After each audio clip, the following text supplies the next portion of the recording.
네, 답답한 정치 이슈를 팍팍 때려보는 시간입니다. 정치펀치 이현주 전 국민의힘 의원 나오셨습니다. 안녕하세요. 네, 안녕하세요. 예, 바로 막 스튜디오에 들어오셨습니다. 예, 딱 맞춰서 오셨군요. 예, 민주당 이야기부터 해볼까요? 이재명 당대표 뭐 단식 시작을 했는데 이거는 시점이나 네. 이유는 뭐라고 보십니까? 뭐 일단 겉으로 볼 때는 오염수 방류, 민생, 민생 이런 파괴, 거 같고요. 세 가지 요구사항. 또 몇 개를 내세우셨죠? 국정쇄신, 내각개각. 예. 네. 근데 이제 보통 단식하면 뭘 하나를 딱 거는데 너무 많이 내세우셔가지고 세 가지를 내세웠어요. 네, 그래서 뭐 때문에 하는지 일반 이제 정치에 크게 관심 없는 대중들은 지금 잘 모르시는 것 같아요. 실제로의 의도는 뭐라고 예측하십니까? 뭐라고 생각하십니까? 여러 가지 뭐 한 가지만 가지고 딱 하셨겠어요. 근데 아마 제가 봤을 때는 방류에 대한 그런 것도 있고요. 그 다음에도 내부적으로 뭔가 지지층을 결집시키고자 하는 뭐 그런 것도 있겠죠. 보통은 이제 그런 행위를 할 때 내부적으로 다 그런 생각들이 있죠. 그런 계획들이 뭐 그걸 나쁘게만 볼 수는 없는 거죠. 그렇죠. 그거는 뭐 어차피 정치인으로서 하는 행위이기 때문에 그걸 뭐 평가할 수는 있는데 뭐 그거를 할 수 있다 없다 이런 문제는 아닌 것 같고요. 그 결과에 대해서는 이제 본인이 이제 감수하는 거니까. 근데 이렇게 되면 검찰이 체포영장을 만약에 청구한다든가 소환한다든가 그 일정에 있어서 누가 더 유리하게 되는 거예요? 그거는 잘 모르겠는데 저는 왜냐하면 그리고 그 결과 이유도 궁금하고. 아니 왜냐하면 그게 꼭 불리하다 유리하다 이렇게 단정할 수가 없는 게 요즘에는 이제 과거랑 또 달라서 단식이나 이런 어떤 저항 행위를 한다고 해서 꼭 뭐 이렇게 수사나 이런 것들이 중단되거나 극적인 이런 건 좀 많이 줄었잖아요. 근데 사실은 투쟁 방식으로 이제 효과적이냐 이런 것들이 그런 얘기도 적잖아 있고요. 다만 이제 제가 볼 때는 그렇다고 해서 어쨌든 간에 나름 이렇게 절박하게 하고 있는데 너무 또 폄하할 필요도 없고 그냥 있는 그대로 보면 될 것 같아요. 그래서 뭐 저 이재명 대표도 마찬가지고 과거에 이제 김성태 원내대표 그때 드루킹 가지고 했었잖아요. 그러니까 그때도 마찬가지고 뭐 그것은 정치인의 하나의 투쟁 방식이다. 다만 그것이 효과적이냐 아니냐. 이것은 이제 과거에 비해서 효과가 많이 줄었고 또 이것이 또 어떤 효과와 역효과가 나타날지 뭐 이건 좀 지켜봐야 되지 않을까. 여당에서는 방탄 방식이 아니냐 뭐 이런 식으로 지금 비판을 하고 있지 않습니까? 그런 의도가 있다라고 생각할 수도 있는데요. 저는 이런 생각이 들어요. 이제 투쟁 방식을 가지고 너무 그러니까 비판할 수는 있어요. 이게 국회 안에서 원내에서 하면 되지. 지금 뭔가 이런 방식들이 효과가 그렇게 있는 시대도 아닌데 꼭 그렇게 해야 되냐 이런 비판할 수 있는데 다만 이렇게 너무 심하게 서로가 이런 걸 가지고 막 조롱까지 하는 거 있잖아요. 그것은 옛날 같으면 정치권 안에서는 서로가 약간 존중해주는 그런 게 있었거든요. 최소한 뭐 그것이 설득력이 있든 없든 간에. 근데 요즘에 그런 게 없어졌어요. 너무 심하게 서로 조롱하고 그러면 어떻게 되냐. 정치가 희화화되고요. 이 대중들이 그러면 어느 편을 떠나가지고 우습게 생각해요. 정치 행위를. 이거 별로 안 좋은 것 같아요. 그런 행위들. 최재성 전 수석도 비슷한 이야기 하셨는데 뭐 야당 대표가 단식하면 여당의 무슨 정무수석이 와서 위로를 한다거나 뭐 이런 게 과거의 모습이었는데 그런데 지금은 뭐 조롱 뭐 이런 것들이 나오니까 조금 많이 달라져 버린 것 같다. 아니 뭐 와서 위로하는 거 그거는 하기 싫으면 안 해도 돼요. 뭐 자기 자유니까요. 그런데 제 얘기는 막 이렇게 막 서로 조롱하고 뭐 먹냐 안 먹냐부터 시작해서 이거는 사실은 예전 같으면 극렬 지지층 안에서도 굉장히 저열한 짓들이었거든요. 그렇지. 그래서 평범한 사람들은 잘 안 하는 행동들이에요. 근데 왜 이렇게까지 정치가 타락했지? 이런 생각이 드는 거죠. 그 평가나 이런 것들 국민들이 평가하지 않겠어요? 이게 국회에서 체포동의안 가결이냐 부결이냐 할 때 민주당 의원들한테 영향을 미칠까요? 뭐 미칠 저는 그 자체가 영향을 미친다기보다도 예. 어차피 그걸 가지고 영향 받는 사람들은 굉장히 가까운 사람들일 거고요. 예. 이럴 수 있죠. 그것이 얼마나 대중들한테 효과를 미치느냐. 대중들한테 어떤 응원과 뭐 어떤 뭐라고 해야 되죠? 뭐 어떤 동정심 내지 뭐 이런 것들이 얼마나 대중들한테 광범위하게 일어나느냐에 따라서 결정이 될 것이다. 정치인들도 거기에 따라 그렇겠지. 행동하겠죠. 왜냐하면 네. 자기가 그 효과를 또 같이 보는 거니까. 그렇죠. 역효과가 나면 정치인들도 좀 멀리 할 거고요. 없고. 그죠? 예. 그만두라고 얘기를 한다든지 그러겠죠. 그래서 그런 것들은 다 대중들이 판단하는 거거든요. 그렇죠. 그러니까 저는 좀 내버려뒀으면 좋겠어요. 그러니까 여당도 뭐 비판적인 시각을 얘기할 수는 있어요. 이게 뭐 지금은 이런 투쟁 방식보다는 원내에서 주장하셨으면 좋겠다. 건강을 상하진 않았으면 좋겠다. 이런 정도. 예. 그죠? 그리고 우리가 대화를 해서 해야지 예. 이렇게 하지 말았으면 좋겠다. 이 정도 얘기하는 거죠. 일반적으로는 예. 여당에서는. 그리고 더 이상 얘기하는 것은 정치인이 할 행동이 아니죠. 예. 네. 그리고 대통령이 연일 이념을 강조를 하는데 그 이념이 이제 화살표가 딱 나 있는 것 같은 그 일정한 방향성이 확실히 있는 것 같습니다. 국가 이야기, 방국가, 뭐 공산주의 세력 뭐 이런 이야기들을 많이 하고 홍범도 장군 흉상도 그 연장 선상인 것 같아요. 이전시키는 네. 것. 네. 이거는 그렇죠. 어떻게 봐야 되죠? 대통령의 아주 심각한 저는 세계관의 문제라고 생각을 해요. 예. 원래도 검찰에만 평생을 계셨고요. 근데 특히 검찰 내에도 꼭 이렇게 심하지 않은 사람들도 꽤 있는데 이분은 유독 심하신 것 같아요. 이렇게 세계관이 네 편과 내 편. 중간은 없는 거예요. 그래요? 네. 예. 네 편과 내 편으로 쫙 갈라져 있어요. 예. 그리고 적과 아군 이렇게 죽여야 할 적과 내가 무조건 챙겨줘야 될 아군 이렇게 두 개로 나눠져 있는데. 근데 한국에 그렇게 공산주의 세력이 없을 텐데. 아니 그러니까 예. 이분은 모든 게 그런 거죠. 그러니까 예. 공산주의든 뭐든 간에 적인 거예요. 나하고 생각이 다르면. 적이다. 네, 적인 거죠. 예. 막 적개심이 느껴지지 않습니까? 말씀하실 때 보면. 그렇죠. 예. 근데 대통령이시잖아요. 이거 큰일 난 거죠. 대통령은 국민을 통합해야 되는데 통합하고 유연하게 받아들이고 설사 나하고 생각이 좀 다르더라도 그중에 일리가 있는 얘기들은 새겨 들어야 되는 거거든요. 예. 그런데 이렇게 해버리면 이러면 나라가 내전이 나는 것도 아니고 이거 뭐 하는 건지 정말 큰일이다. 이런 사고방식. 근데 여기서 보면 요즘 한밀 굉장히 강조하시잖아요. 그렇죠. 그러니까 일본은 내 편인 거예요. 지금 대통령의 예. 세계관에서. 일본이 내 편이다 보니까 일본에 반대하는 것은 내 편이 아닌 거예요. 그럼 독립군도 항일운동하는 것도 아니 근데 물론 제 짐작입니다만 일본의 오염수를 방류를 반대한다고 일본에 반대하는 거는 아니잖아요. 아니 근데 일본하고 대척하는 거잖아요. 그죠? 일본은 내 편이잖아요. 일본은 아군이잖아요. 그러니까 일본에다가 문제 제기하고 그러는 사람들은 이제 일본을 내 편이고 하나의 어떤 한 몸이라고 보면 그 사람들은 적인 거죠. 저것을 무너뜨리든 아니면 힘을 꺾든. 그래서 이거 굉장히 세상이라는 게 그렇게 이분법적으로 돌아가는 게 아니고 특히나 정치라는 것은 적과 친구가 모호한 경계가 굉장히 많고 적이었다가도 국민을 위해서는 친구가 될 수도 있고 이런 거잖아요. 그죠? 근데 이게 안 되는 거예요 지금. 그래서 정치가 사라진 거죠. 정치가 사망했어. 그래서 이게 대통령의 이런 어떤 세계관이 바뀌지 않으면 정치는 앞으로 더 사망한다. 근데 문제가 뭐냐. 지금 사실은요, 어제 그 교사들 한 20만 명 정도?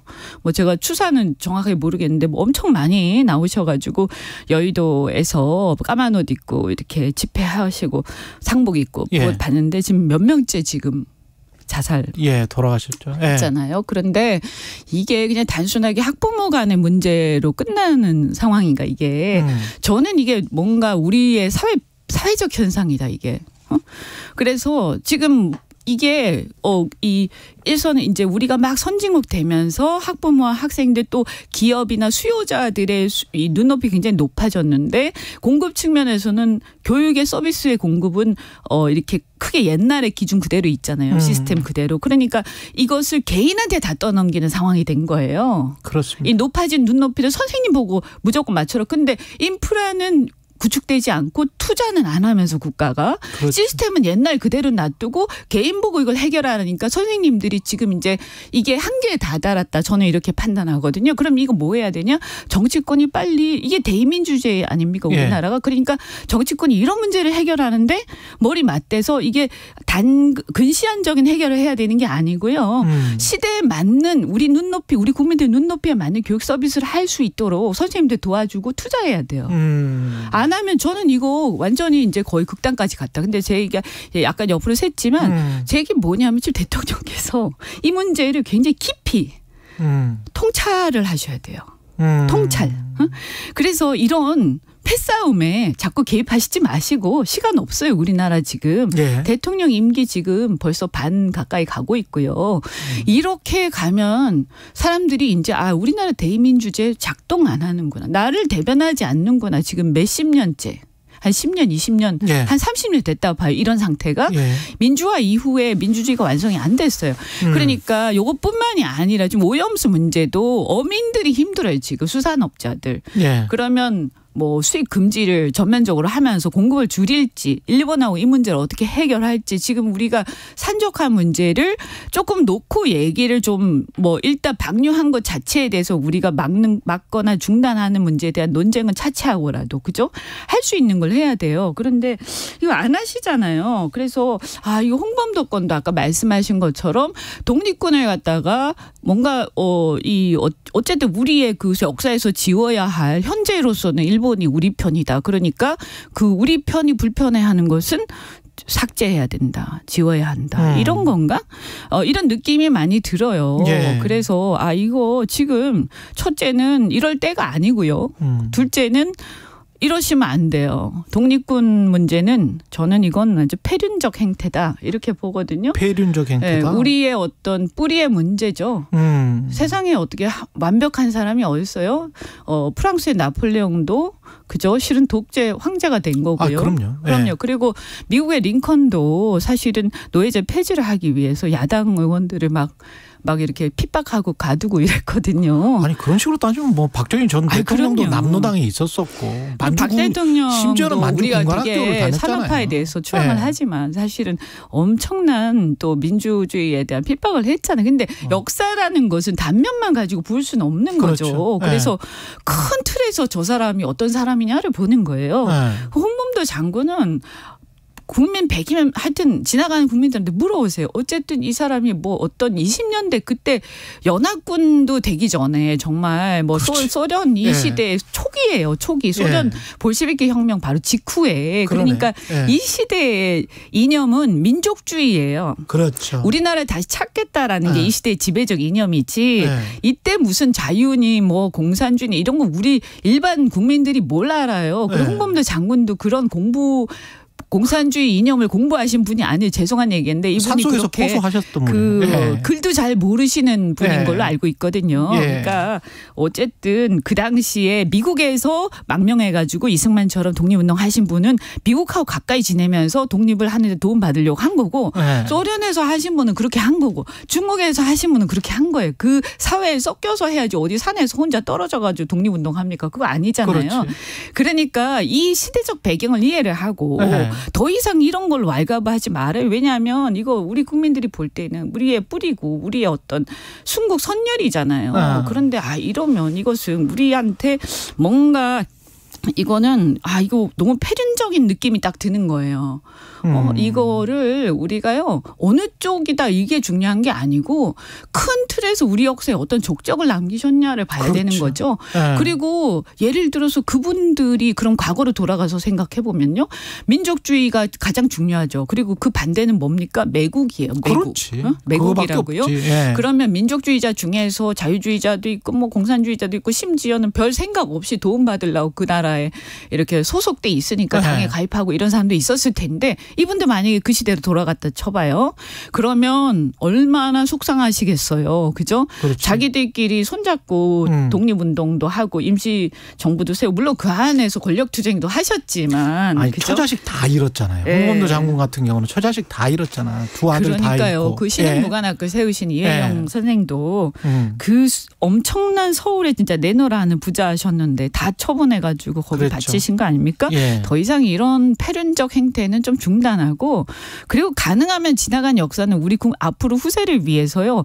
긍정적인 것을 더 강조해야 돼. 저는 그렇게 생각해요. 그래서 어느 쪽 뭐 무슨 약간 우파든 좌파든 사실 그런 것도 그 당시는 없었지만 이 다 이념이라는 게 그 시대적 산물이기 때문에 그런 것을 관통해서 우리가 공통점을 찾아가지고 또 추앙하고 또 그것을 널리 알리고 또 다른 나라의 선전도 막 하고 우리나라가 앞으로 뭔가 해나가는데 발전해 나가는데 긍정적으로 이런 것들을 또 도움이 되도록 해야죠. 그게 정치인이 할 일이죠. 왜 자꾸 저 헐뜯고 자꾸 생채기를 냅니까? 근데 이 대통령이 이념 행보와 관련해서 당 내에서 어떤 걱정하거나 총선 때 이런 식으로 가면은 뭐 중도뿐만이 아니고 아까 말씀하셨지만 홍범도 장군 같은 경우는 거의 모든 국민들이 다 존경하는 분인데 보수에서 특히 연세 드신 보수 어르신들이 굉장히 실망 많이 하시죠 지금. 다 그런 건 아니. 물론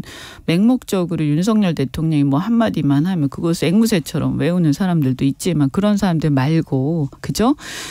정말 뭡니까 이종찬 광복회장 그렇죠. 그분도 보수 인사고요. 그렇죠. 그런 분들 많으시잖아요. 그런 분들이 지금 굉장히 당황해하고 분노하고 이제는 그 김을동 의원도 마찬가지 아닙니까? 그리고 뭐 이혜영 선생을 누가 과거에 뭐 누구 편이다 이렇게 생각한 적이 어떻게 보면 그분이야말로 정통 보수죠. 그렇죠. 우리나라의 우리나라의 유림이고. 돈 많은 정말 유지 중에 유지 아닙니까?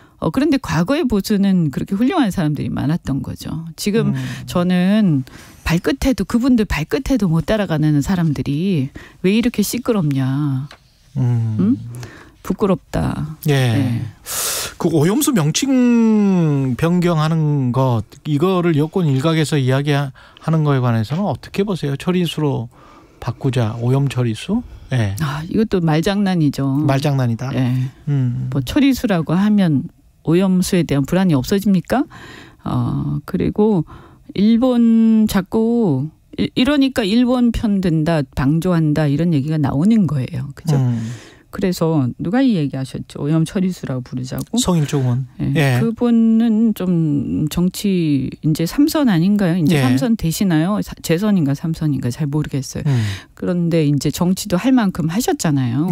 그러면 좀 리더다운 모습을 좀 보였으면 좋겠어요. 여기서 우리가 해야 될 거는 오염수 예를 들어서 저는 두 가지 태도가 있을 수 있다. 그러니까 결사 반대해서 절대 막아야 된다는 태도. 또 하나는 막는 게 바람직하지만 우리가 현실적으로 막는 데 한계가 있다. 그죠? 그래서 이것을 이것을 뭐 우리가 찬성하는 건 아니더라도 이것을 그냥 뭐 어떻게 하란 말이냐 이런 태도가 있을 수 있어요. 그 두 가지 정도 있는 것이지. 잘하고 있어. 오염수 방류 잘했어. 우리가 이것을 좀 도와야 되겠어.